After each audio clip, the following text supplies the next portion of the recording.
ちょっと誰がいんのよ。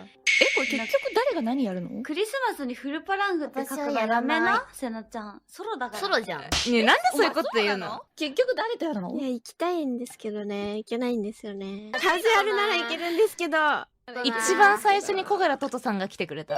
そしたらランク足りないってそう、いう。ランクが足りない。ここにいる V スポメンバーはみんなぼっちです。おめえもだろうよ。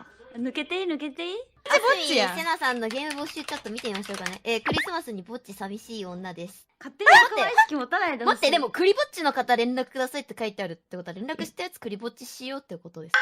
私ね、連絡してないんだよ。私も連絡してない。ウキウキで募集に来た小柄トトがランク足りない。マジでウケる。でもこれ、あすみ募集文にあらかじめランク書いといたけど、トト先輩は自分のランクの自覚がなかったってこと私は遊びたいなと思って起動してランク確認したらシルバーだったってチャットしたんだよね。1時間頑張ったんだけど。上げようとしたんすか、ランクを。そうお前、あすみ、お前、カジュアルでいいやん、じゃあもう。だからカジュアル言ってるって今。おい、リサランクいくつや？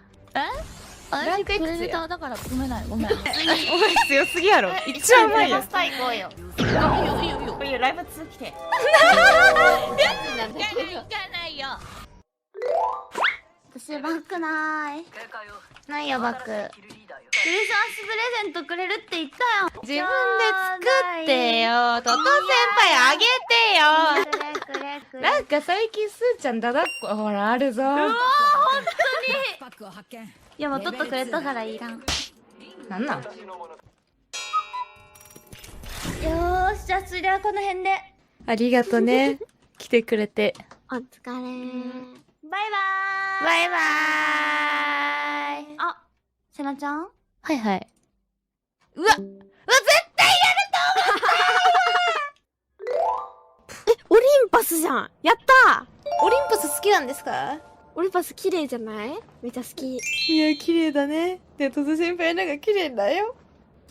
久々だな、このマップ。